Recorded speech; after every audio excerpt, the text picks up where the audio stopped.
O güzide Peygamberimiz, Habibim sen olmasaydın ben kainatı yaratmazdım buyurulan Peygamberimize hakaretler ediliyor. İşte yapamazsınız bunu. En azından yine Peygamberimizin diliyle sizden biriniz bir kötülük gördüğünde önce gücü yetiyorsa eliyle, yetmiyorsa diliyle, yetmiyorsa kalbiyle buz etsin. Ve zalike ezaful iman. Bu kalbiyle buz etmek de imanın en zayıf noktasıdır buyuruyor Peygamberimiz. İşte biz de gerekirse elimizle de düzeltiriz ama şu an dilimizle gücümüz yetiyor. Dilimizle o sorunu, o zulmü ortadan kaldırmak için bir araya geldik. Hepinizden Allah razı olsun.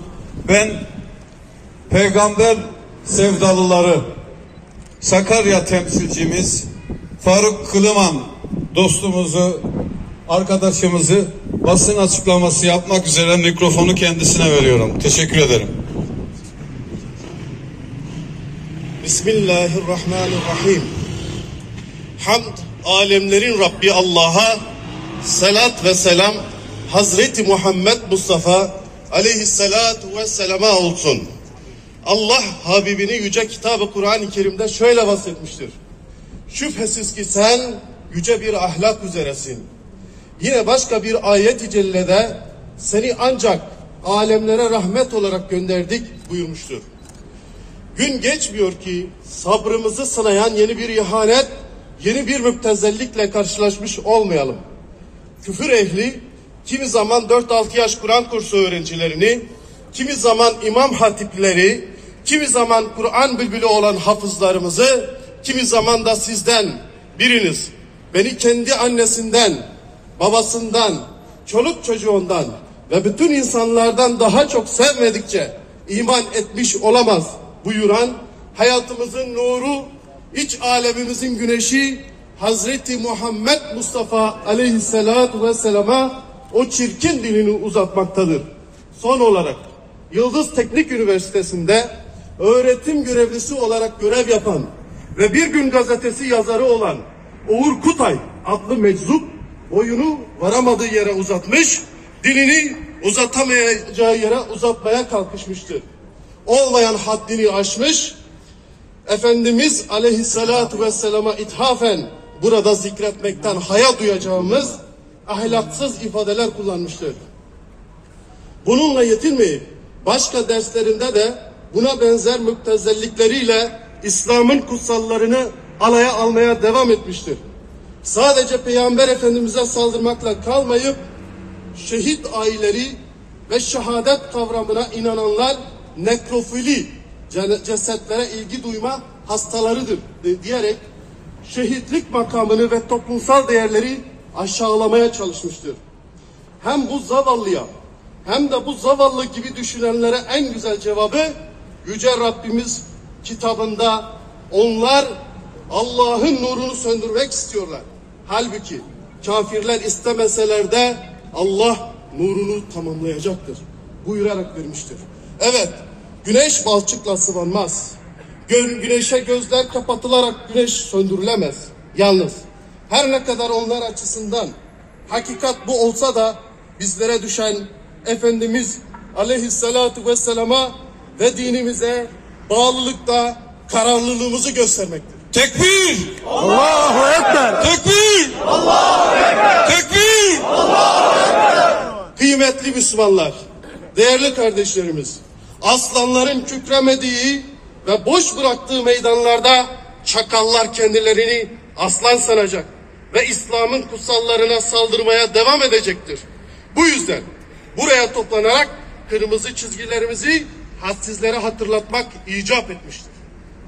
Tekbir! Allahu Ekber! Tekbir! Allahu Ekber! Tekbir! Allahu Ekber! Buradan İslam'ın kutsallarına saldıran tüm hadsizlere sesleniyoruz. Allah Celle Celaluhu şahidimiz olsun ki sizler kinlerinizle kudurdukça Uhud'da şehit verdiği oğlunun, eşinin, kardeşinin ve babasının şehadet haberi kendisine verildikçe bana Resulullah aleyhissalatu vesselam'dan haber verin diyen Sümeyre hatunlar karşınıza dikilecektir.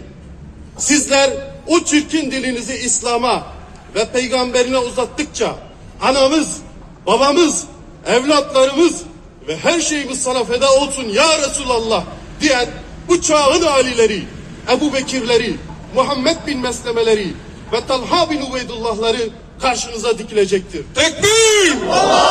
Tekbir! Tekbir! Bundan dolayı kimse şehitlerin, alimlerin ve dindar ecdadımızın kanları ile sulanmış olan ve bizlere miras bırakılan bu topraklarda din simsarlığı yapmaya ve salyangoz satmaya kalkmasın. Çünkü yaptırmayız ve de satmayız. Müslümanlar olarak her daim yıkılmadan İslam'ın tüm kutsalları uğruna mücadele edeceğimize söz veriyor ve icra makamında olan tüm yetkilileri bu müptezellere karşı gereken tüm yaptırımları yapmaya davet ediyoruz. Tüm duyarlı kamuoyuna saygılarımızla Akyazı Sivil Toplum Kuruluşları platformu. Tekbir! Tekbir! Tekbir! Teşekkür ederiz. Şimdi dua yapmak üzere Adil hocamız, Bu şerefsiz nerede yaşamak istiyorsa oraya gitsin. Adil hocamız geldi mi? Bir hocam.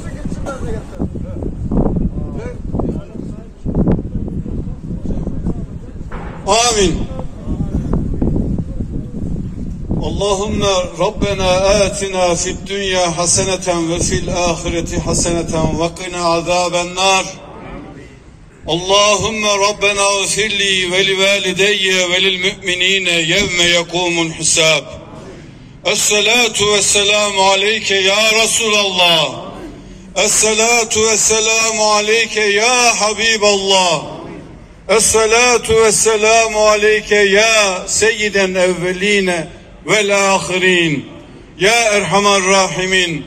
Ya Erhamer Rahimin.